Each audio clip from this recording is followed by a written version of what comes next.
ಹೆಸರು ಕಮಲೇಶ್ ಅಂತ. ನಾನು ದೇವನಾಯಕನಹಳ್ಳಿ ಗ್ರಾಮದಿಂದ ಗ್ರಾಮ ಪಂಚಾಯತಿ ಸದಸ್ಯನಾಗಿ ಆಯ್ಕೆಯಾಗಿ ಗಂಗವಾರ ಚೋಟ್ನಳ್ಳಿ ಗ್ರಾಮ ಪಂಚಾಯತಿಯ ಅಧ್ಯಕ್ಷರಾಗಿ ಈಗ ಕಾರ್ಯನಿರ್ವಹಿಸ್ತಾ ಇದ್ದೀನಿ. ನಾವು 1.5 ವರ್ಷ ಆಯಿತು. ನಿನ್ನೆ 27ಕ್ಕೆ 1.5 ವರ್ಷ ಆಯಿತು ನಾವು ಅಧ್ಯಕ್ಷರಾಗಿ ಒಂದು ಅಧಿಕಾರ ಸ್ವೀಕಾರ ಮಾಡಿ. ಆವತ್ತಿಂದ ಇವತ್ತಿಗೂ ಕೂಡ ಸಾಕಷ್ಟು ಒಂದು ಸಮಾಜಕ್ಕೆ ಒಂದು ಒಳ್ಳೆಯದಾಗಂಥ ಕೆಲಸಗಳನ್ನ ಮಾಡ್ಕೊಂಡು ಬಂದಿದ್ದೀವಿ. ಒಂದು ಅಭಿವೃದ್ಧಿ ವಿಚಾರ ಆಗಿರ್ಬೋದು, ಇಲ್ಲ ವೈಯಕ್ತಿಕ ವಿಚಾರ ಆಗಿರ್ಬೋದು, ಇಲ್ಲ ಸಮುದಾಯದ ವಿಚಾರದಲ್ಲಾಗಿರ್ಬೋದು, ಎಲ್ಲ ಕೆಲಸಗಳನ್ನು ಅದೇನೋ ಜನಸೇವೆಯೇ ಜನಾರ್ದನ ಸೇವೆ ಅಂತ ಜನಗಳಿಗೇನೋ ನಮ್ಮ ಕಡೆಯಿಂದ ಒಂದು ಒಳ್ಳೆಯದಾಗಲಿ ಅನ್ನೋ ಒಂದು ಮನೋಭಾವನೆ ಇಟ್ಕೊಂಡು ನಿಷ್ಕಲ್ಮಶವಾಗಿ ನಿಷ್ಠಾವಂತಿಕೆಯಾಗಿ ನಾನು ಒಳ್ಳೆ ಕೆಲಸ ಮಾಡ್ತಾಯಿದ್ದೀನಿ ಅನ್ನೋ ತೃಪ್ತಿ ನನಗಿದೆ. ಏನೆಲ್ಲ ಮಾಡಿದ್ದೀರಿ ನಿಮ್ಮ ಊರಿಗೆ ಸಂಬಂಧಪಟ್ಟ ಹಾಗೆ? ನಮ್ಮೂರಿಗೆ ಸಂಬಂಧಪಟ್ಟ ಹಾಗೆ ಹೇಳ್ಬೇಕಂತಂದರೆ ನಮ್ಮೂರಲ್ಲಿ ನಮ್ಮೂರು ಒಂದು ಕುಗ್ರಾಮವಾಗೇ ಇತ್ತು. ಕುಗ್ರಾಮವಾಗಿತ್ತಂತ ಒಂದು ಹಳ್ಳಿನ ಒಂದು ಬಸ್ ಇರಲಿಲ್ಲ, ಒಂದು ಬೀದಿ ದೀಪದ ವ್ಯವಸ್ಥೆ ಸರಿಯಾದ ವ್ಯವಸ್ಥೆ ಇರಲಿಲ್ಲ, ಕುಡಿಯೋ ನೀರಿನ ವ್ಯವಸ್ಥೆ ಕೂಡ ಇರಲಿಲ್ಲ. ಅಂಥ ಸಮಯದಲ್ಲಿ ನಾನು ಅದನ್ನೆಲ್ಲ ನೋಡಿ ನಾನು ಒಬ್ಬ ಗ್ರಾಮ ಪಂಚಾಯತಿ ಸದಸ್ಯನಾಗಿ ಏನಾದರೂ ಒಂದು ನಮ್ಮೂರಿಗೊಂದು ಸೇವೆ ಮಾಡ್ಬೋದು ಅನ್ನೋ ಒಂದು ಹಿತಾಸಕ್ತಿಯಿಂದ ನಾನು ಗ್ರಾಮ ಪಂಚಾಯತಿ ಸದಸ್ಯತ್ವಕ್ಕೆ ಅರ್ಜಿ ಹಾಕಿದ್ದೆ.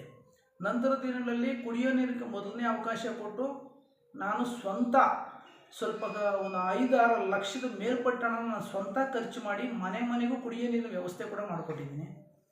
ನಂತರ ದಿನಗಳಲ್ಲಿ ನಮ್ಮೂರ್ಗೊಂದು ವಿದ್ಯಾರ್ಥಿಗಳು 100 ವಿದ್ಯಾರ್ಥಿಗಳು ಕೆಲಸಗಾರ ಥರ ಬಸ್ ಇರಲಿಲ್ಲ, ಬಸ್ಗೂ ಸಾಕಷ್ಟು ಓಡಾಡಿ ಬಸ್ ಬರೋಂಗೆ ವ್ಯವಸ್ಥೆ ಮಾಡಿಕೊಟ್ಟಿದ್ದೀವಿ. ನಮ್ಮೂರಲ್ಲಿ ಮೊರಾರ್ಜಿ ದೇಸಾಯಿ ವಸತಿ ಶಾಲೆ ಐತೆ, ಆ ವಸತಿ ಶಾಲೆ ಸರಿಯಾದ ರಸ್ತೆ ವ್ಯವಸ್ಥೆ ಇರಲಿಲ್ಲ. ಗ್ರಾಮಗಳಲ್ಲಿ ಚರಂಡಿ ವ್ಯವಸ್ಥೆಗಳು ಒಂದು ಸರಿಯಾಗಿರಲಿಲ್ಲ.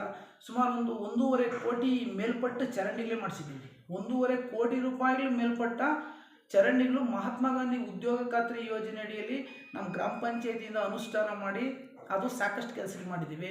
ನಮ್ಮ ಹೊಲ ನಮ್ಮ ರಸ್ತೆ ಸ್ಕೀಮಲ್ಲಿ ರಸ್ತೆಗಳು ಮಾಡಿದ್ದೀವಿ. ಈ ಒಂದು ಸೋಲಾರ್ ಲೈಟ್ಸು ವಿದ್ಯುತ್ ಉಳಿತಾಯಕ್ಕೆ ಒಂದು 35-40 ಸೋಲಾರ್ ಲೈಟ್ ಬೀದಿಗೂ ಹಾಕಿದ್ದೀವಿ. ವಿದ್ಯುತ್ ದೀಪಗಳು ಬೀದಿಗೂ ಹಾಕಿದ್ದೀವಿ.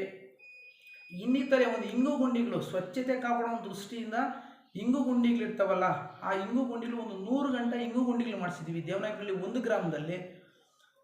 ಇನ್ನು ಮೂಲಭೂತ ಸೌಕರ್ಯಗಳು ಅಂತ ಏನು ಹೇಳ್ತಾರೋ ಅವಕ್ಕೆ ಹೆಚ್ಚಿನ ಒತ್ತಡ ಕೊಟ್ಟು ಅತ್ಯಂತ ಅವಶ್ಯಕತೆ ಇರೋಂಥ ಕೆಲಸಗಳು ಏನಿರ್ತಾವೋ ಎಲ್ಲ ಮಾಡೋದ್ರಲ್ಲಿ ನಾವು ಮುಂದಾಳತ್ವ ವಹಿಸ್ತೀವಿ.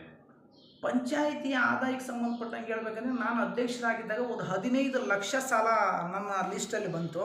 ಇಷ್ಟು ಸಾಲ ಇದೆ ಬೇರೆ ವ್ಯಕ್ತಿಗಳಿಗೆ ಕೊಡಬೇಕು ಅಂತ. ನಾನು ಅದನ್ನು ಮೊದಲನೇ ಆತಿದ್ದೆ, ಯಾಕಂದರೆ ನಮಗೆ ಒಳ ಅರಿವು ಬಂದ್ರೇ ನಾವು ಹೊರ ಅರಿವು ಮಾಡೋಕ್ಕೆ, ಒಂದು ಅಭಿವೃದ್ಧಿ ಕೆಲಸಗಳು ಮಾಡೋಕ್ಕೆ, ಒಂದು ಮೂಲಭೂತ ಸೌಕರ್ಯಗಳನ್ನ ನಾವು ರೂಪಿಸೋದಕ್ಕೆ ಎಲ್ಲ ಅನುಕೂಲ ಆಗ್ತದೆ ಅನ್ನೋ ದೃಷ್ಟಿಯಿಂದ ನಾನು KDB ನಮಗೊಂದು ಸ್ವಲ್ಪ ಫ್ಯಾಕ್ಟ್ರಿಗಳು ಸಿಗ್ತವೆ, ಅವು ಬರೀ ಖಾತೆ ಮಾಡಿ ಬಿಟ್ಬಿಟ್ಟಿದ್ರು, ಯಾವುದೇ ಒಂದು ಆ್ಯಕ್ಟಿವಿಟೀಸ್ ಇರಲಿಲ್ಲ. ನಂತರದ್ದು ನಮ್ಮ ಪಂಚಾಯಿತಿ ಅಭಿವೃದ್ಧಿ ಅಧಿಕಾರಿಗಳು ಶ್ರೀನಿವಾಸ್ ಅಂತ ಬಂದರು. ಅವರು ಸ್ವಲ್ಪ ಒಂದು ಒಳ್ಳೆಯ ಸಾಮಾಜಿಕ ಹಿತಾಸಕ್ತಿ ಇರೋಂಥ ವ್ಯಕ್ತಿನೇ. ಅವರ ಒಂದು ಮುಂದಾಳತ್ವದಲ್ಲಿ ನಮ್ಮ ಗೌರವಾನ್ವಿತ ಸದಸ್ಯರುಗಳ ಒಂದು ಮುಂದಾಳತ್ವದಲ್ಲಿ ನಾವೆಲ್ಲ ಸುಮಾರು ಅಲ್ಲಿ ಹೋಗಿ ಗಲಾಟೆ ಮಾಡಿಕೊಂಡು ಅವರಿಗೆ ರಿಕ್ವೆಸ್ಟ್ ಆಗಿ ಹೇಳಿ ಆರ್ಡ್ರೂ ಮಾಡಿ ನೋಟಿಸ್ಗಳು ಕೊಟ್ಟು ಆದಷ್ಟು ಕಟ್ಟಕ್ಕೆ ಅವ್ರು ಪ್ರೋತ್ಸಾಹ ಕೊಟ್ಟು ನಿಮ್ಮಿಂದ ನಮ್ಮ ಪಂಚಾಯಿತಿ ಅಭಿವೃದ್ಧಿ ಆಗಬೇಕು, ದಯವಿಟ್ಟು ನೀವು ತೆರಿಗೆ ನೀವು ಕಟ್ಟ್ರಿ ಅಂತ ರಿಕ್ವೆಸ್ಟ್ ಮಾಡಿ ಅದು ಕಟ್ಸ್ಕೊಳಕ್ಕೆ ವ್ಯವಸ್ಥೆ ಮಾಡಿದ್ವಿ. ಹಾಗೂ ನಾವು ಮುಂದಿನ ದಿನಗಳಲ್ಲಿ ನಮ್ಮ ಪಂಚಾಯಿತಿ ಒಂದು ಕರ್ನಾಟಕ ರಾಜ್ಯದಲ್ಲೇ ಒಂದು ಮಾದರಿ ಪಂಚಾಯಿತಿ ಮಾಡಬೇಕು ಅನ್ನೋದು ಕೂಡ ನನ್ನ ಆಸೆ. ಆದರೆ ಈ ನಮ್ಮ ಪಂಚಾಯಿತಿ ವ್ಯಾಪ್ತಿನಲ್ಲಿ ಕೆಲವು ರಾಜಕೀಯ ಕಡೆಯಿಂದ ಸ್ವಲ್ಪ ಅಡೆತಡೆಗಳು, ಒಬ್ಬ ಅಧ್ಯಕ್ಷರಾಗಿ ನಾನು ಇಂಡಿಪೆಂಡೆಂಟಾಗಿ ಸ್ವತಂತ್ರವಾಗಿದ್ದರಿಂದ ರಾಜಕೀಯ ಹಿತಾಸಕ್ತಿಗಳು ಅಡ್ಡಿಪಡಿಸೋದು ಇವೆಲ್ಲ ಕಾಮನ್ನು. ಆದ್ರೂ ನಾನು ಶಕ್ತಿ ಮೀರಿ ನಮ್ಮ ಗ್ರಾಮ ಪಂಚಾಯಿತಿನ ರಾಜ್ಯದಲ್ಲೇ ನಂಬರ್ 1 ಪಂಚಾಯಿತಿ ಮಾಡಬೇಕು ಅನ್ನೋದು ನನಗೆ ಆಸೆ ಇದೆ. ಸಮಾಜದಲ್ಲಿರೋ ಬಡವರು, ಬಗ್ಗರು, ದೀನದಲಿತರು ಯಾರಿದ್ದಾರೋ ಇವರಿಗೆಲ್ಲ ನನ್ನ ಕಡೆಯಿಂದ ಏನಾದರೂ ಒಂದು ಸಹಾಯ ಸಹಕಾರ ನಮ್ಮ ಪಂಚಾಯಿತಿ ಕಡೆಯಿಂದ ಆಗುವ ಸೌಲಭ್ಯಗಳು ಒದಗಿಸ್ಬೇಕು ಅನ್ನೋದೇ ನನ್ನ ಗುರಿ. ನಾನು ಅವ್ರಿಗೆ ತುಂಬ ಧನ್ಯವಾದಗಳು ಹೇಳ್ತೀನಿ. ಯಾಕೆ ಅಂತಂದರೆ ನಾನು ಯಾರು ಅಂತೆ ಗುರುತಿಸಿದ್ದಂತಹ ಕಾಲ 2020ರಿಂದ ಆಚೆ ಇತ್ತು. ಅಂಥ ಸಂದರ್ಭದಲ್ಲಿ ನಮ್ಮೂರಿನ ಜನ ನನ್ನ ಮೇಲೆ ಗೌರವ ಕೊಟ್ಟು ಏನೋ ಒಂದು ಕೆಲಸ ಕಾರ್ಯ ಮಾಡಿ ಊರಿಗೊಂದು ಅಭಿವೃದ್ಧಿ ಕೆಲಸ ಮಾಡ್ತಾನೆ ಅನ್ನೋ ದೃಷ್ಟಿಯಿಂದ ನನಗೆ ಓಟಾಗಿ ಗೆಲ್ಲಿಸಿದ್ರು. ನಂತರದ ದಿನಗಳಲ್ಲಿ ನಮ್ಮ ಗೌರವಾನ್ವಿತ ಸದಸ್ಯರು ಕೂಡ ನಾನು ಆ ಒಂದು ಸಾಮಾನ್ಯ ಸಭೆಯಲ್ಲಿ ಚರ್ಚೆ ಮಾಡೋದನ್ನು ಅಭಿವೃದ್ಧಿ ಕಡೆ ಗಮನ ನೋಡಿ ಅವರು ನನಗೆ ಸಹಕಾರನೂ ಕೊಟ್ಟರು. ಸಹಕಾರ ಕೊಟ್ಟ ನಂತರ ಯಾವುದೇ ಲೀಡರ್ಸ್ಗಳು ಅಬ್ಜೆಕ್ಷನ್ ಇದ್ದಿದೆ, ಒಂದು ಅಧ್ಯಕ್ಷರ ಕಾರ್ಯ ಅದು ಒಂಥರ ಮುಳ್ಳಿನ ಚೇರ್ ಇದ್ದಂಗೆ ಅಧ್ಯಕ್ಷರದು, ಎಲ್ಲ ನಾವು ಬ್ಯಾಲೆನ್ಸ್ ಮಾಡ್ಕೊಂಡೇ ಹೋಗ್ಬೇಕಾಗ್ತದ. ಎಲ್ಲರಿಗೂ ಅದು ತುಂಬ ಕಷ್ಟಕರವಾದ ಕೆಲಸನೇ ಅಂತ ನಾನು ಹೇಳೋಕ್ಕೆ ಇಷ್ಟಪಡ್ತೀನಿ. ಒಬ್ಬ ಅಧ್ಯಕ್ಷ ಆಗಿದ್ದಾರೆ, ಏನೋ ಮಾಡಿಬಿಡ್ತಾರೆ ಅನ್ನೋದಕ್ಕಿಂತ ನಮ್ಮದು ಜೀವನದಲ್ಲಿ ನಾವು ನಡೆಯೋ ದಾರಿ ಇದೆಯಲ್ಲ ತುಂಬ ಕಷ್ಟದ್ದೇನೆ. ಆದ್ರೂ ನಾವು ಪ್ರಯತ್ನ ಮಾಡಿ ಎಲ್ಲನೂ ಕನ್ವಿನ್ಸ್ ಮಾಡಿ ಅಭಿವೃದ್ಧಿ ಕೆಲಸಕ್ಕೆ ಸಹಕರಿಸ್ರಿ ಅಂತ ರಿಕ್ವೆಸ್ಟ್ ಮಾಡಿದ್ದಕ್ಕೋಸ್ಕರ ಎಲ್ಲ ಸಹಕರಿಸಿದ್ದಾರೆ. ಅವ್ರ ಸಹಕಾರದಿಂದನೇ ನಾನಿವತ್ತು ಇಷ್ಟು ಕೆಲಸ ಮಾಡಿ ಒಂದು ಸ್ವಲ್ಪ ಕಡಿಮೆ ಆದಾಯದಲ್ಲಿ ಒಳ್ಳೆಯ ಹೆಚ್ಚಿನ ಅಭಿವೃದ್ಧಿ ಕೆಲಸಗಳು ಮಾಡಿದ್ದೀನಿ ಅಂತ ಹೇಳೋಣ ನಾನು ಹೆಮ್ಮೆ ಪಡ್ತೀನಿ. ನಮಸ್ಕಾರ. ನಮ್ಮದು ಇನ್ನೂ ಒಂದು ನಮ್ಮ ಗ್ರಾಮ ಪಂಚಾಯಿತಿ ಯಾವ ಮಟ್ಟಕ್ಕೆ ಹೋಗಿದೆ ಅಂದರೆ, ಮಹಾತ್ಮ ಗಾಂಧಿ ಉದ್ಯೋಗ ಖಾತ್ರಿ ಯೋಜನೆ ಇಡೀ ಬೆಂಗಳೂರು ಗ್ರಾಮಾಂತರ ಜಿಲ್ಲೆಗೇನೆ ಅತ್ಯುತ್ತಮವಾಗಿ ಕಾಮಗಾರಿಗಳನ್ನ ಅನುಷ್ಠಾನ ಮಾಡಿರೋ ಪಂಚಾಯಿತಿ ಅಂತ ಮುಂದಿನ ದಿನಗಳಲ್ಲಿ ಅಂದರೆ ಫೆಬ್ರವರಿ 2ನೇ ತಾರೀಕು ಪ್ರಶಸ್ತಿ ಕೊಡೋದಕ್ಕೆ ನಮ್ಮದು ಸೆಲೆಕ್ಟ್ ಆಗಿದೆ. ಅದೊಂದು ನಮಗೆ ಹೆಮ್ಮೆಯ ವಿಚಾರ. ಅತಿ ಹೆಚ್ಚಿನ ಕಾಮಗಾರಿಗಳು, ಅತಿ ಹೆಚ್ಚಿನ ಅನುಷ್ಠಾನ ಮಾಡಿರೋ ಪಂಚಾಯಿತಿ ಅಂತೇಳಿ ಹೆಗ್ಗಳಿಕೆ ನಮಗೆ ಬಂದಿದೆ.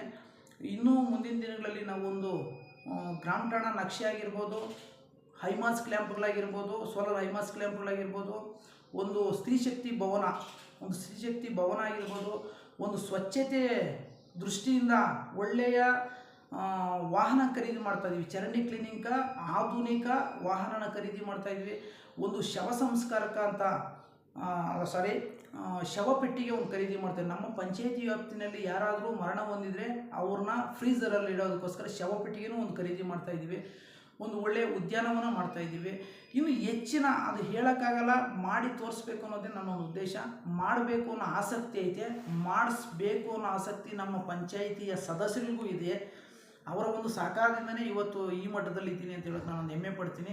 ದಯವಿಟ್ಟು ನಾನು ಎಲ್ಲರಿಗೂ ಹೇಳೋದೇನೆಂದರೆ, ನಾನು ಕೊನೆಯಲ್ಲೊಂದು ಮಾತು ಹೇಳ್ತೀನಿ, ಯಾವುದೇ ಗ್ರಾಮದಿಂದ ದೇಶದವರೆಗೂ ಅಭಿವೃದ್ಧಿಯ ಕಡೆ ಗಮನ ಇರೋಂಥ ವ್ಯಕ್ತಿಗಳು ರಾಜಕೀಯ ಮಾಡದೆ ಅಭಿವೃದ್ಧಿ ಆಗಲಿ ಅನ್ನೋ ಮನಸ್ಥಿತಿ ಬೆಳೆಸ್ಕೊಂಡ್ರೆ ಮಾತ್ರ ಗ್ರಾಮಗಳಾಗಿರ್ಬೋದು, ದೇಶ ಆಗಿರ್ಬೋದು ಉದ್ಧಾರ ಆಗ್ತದೆ. ಹೊರತು ರಾಜಕೀಯಕ್ಕೋಸ್ಕರ, ಅಧಿಕಾರಕ್ಕೋಸ್ಕರ ಈ ರಾಜಕೀಯ ಮಾಡ್ತಾರಲ್ಲ, ಅಧಿಕಾರಕ್ಕೋಸ್ಕರ ರಾಜಕೀಯ ಮಾಡೋದು, ಅಭಿವೃದ್ಧಿಗೋಸ್ಕರ ರಾಜಕೀಯ ಯಾವತ್ತು ಮಾಡಿದ್ರೆ ಆವತ್ತೇ ನಮ್ಮ ದೇಶ ಉದ್ಧಾರ ಆಗೋದು ಅಂತ ಈ ಸಂದರ್ಭದಲ್ಲಿ ಇಷ್ಟಪಡ್ತೀನಿ.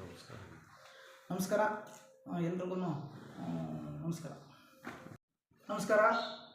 ನಾಡಿನ ಎಲ್ಲ ಸಮಸ್ತ ಜನತೆಗೆ ಮಹಾಶಿವರಾತ್ರಿ ಹಬ್ಬದ ಶುಭಾಶಯಗಳನ್ನು ಕೋರ್ತಾ, ದೇವರು ಆಯುರಾರೋಗ್ಯ ಐಶ್ವರ್ಯ ಕೊಟ್ಟು ಕಾಪಾಡಲಿ ಅಂತ ಹೇಳಕ್ಕೆ ಇಷ್ಟಪಡ್ತೀನಿ. ನಮ್ಮ ಹೆಸರು ಕಮಲೇಶ್ ಅಂತ, ಗಂಗೋರ ಚೌಟ್ನಳ್ಳಿ ಗ್ರಾಮ ಪಂಚಾಯಿತಿಯ ಅಧ್ಯಕ್ಷರ ಕಾರ್ಯನಿರ್ವಹಿಸ್ತಾ ಇದ್ದೀವಿ. ಎಲ್ರಿಗೂ ನಮಸ್ಕಾರ.